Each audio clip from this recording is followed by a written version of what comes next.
Muli isang mapagpalang hapon po sa inyo. Ang sentro po ng ating pagbasa ngayon na karakter ay si Judas. Judas Iscariote.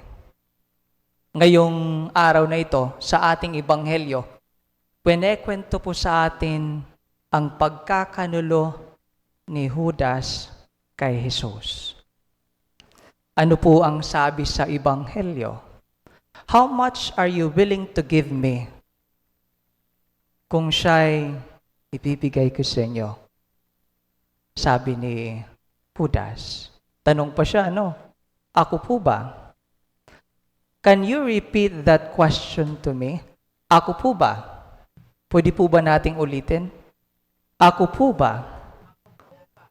We are no far better from Jude.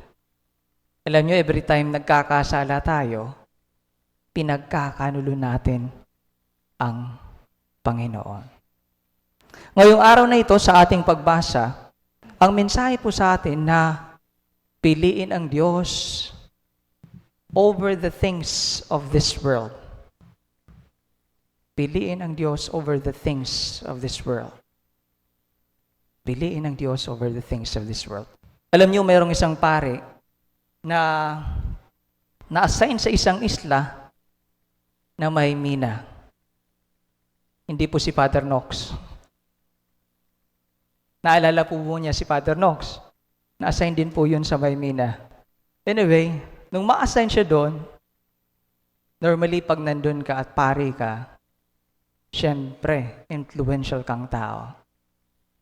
One time, nag-alay siya ng 9-day novena mass sa isang chapel, barangay chapel. Tapos, ang ganda-ganda ng treatment ng hermano sa kanya. Lahat ibinigay. From food to offering sa misa, lahat. On the 9th day, bago mag-fiesta, lumapit ngayon. Sabi, Father, ako po'y taga-mina. Ito po ang maipra-promise ko sa iyo. Aayusin natin ang lahat ng kumbento sa islang ito. Lahat hindi lang isa. Lahat. 8 barangay, ibig sabihin 8 kumbento.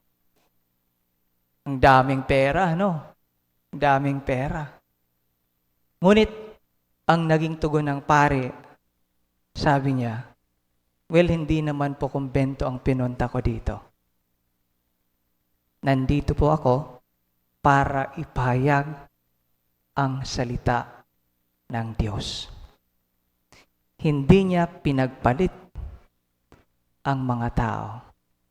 Hindi niya pinagkanulo si Jesus.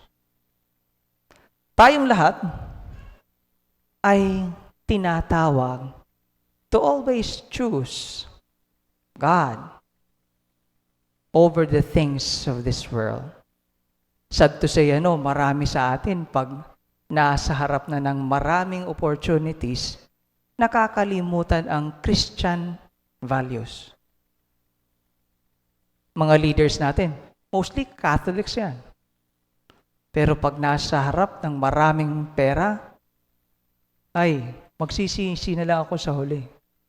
Kaya sabihin, nakakalimutan ang mga prinsipyo na tinuturo ni Jesus. At ito ang ginawa ni Judas. Kaya nga po, ang tawag natin sa mga taong traidor ay Judas. Let us ask ourselves, ako po ba, Panginoon? Traidor po ba ako? Ngayong araw, inihikayat tayo muli, pinapaalalahanan tayo through the person of Jude. Judas, what not to do. Kung anong di dapat gawin. Huwag ipagkanulo ang Panginoon. Huwag ipagpalit ang Christian values natin piliin palagi ang Diyos.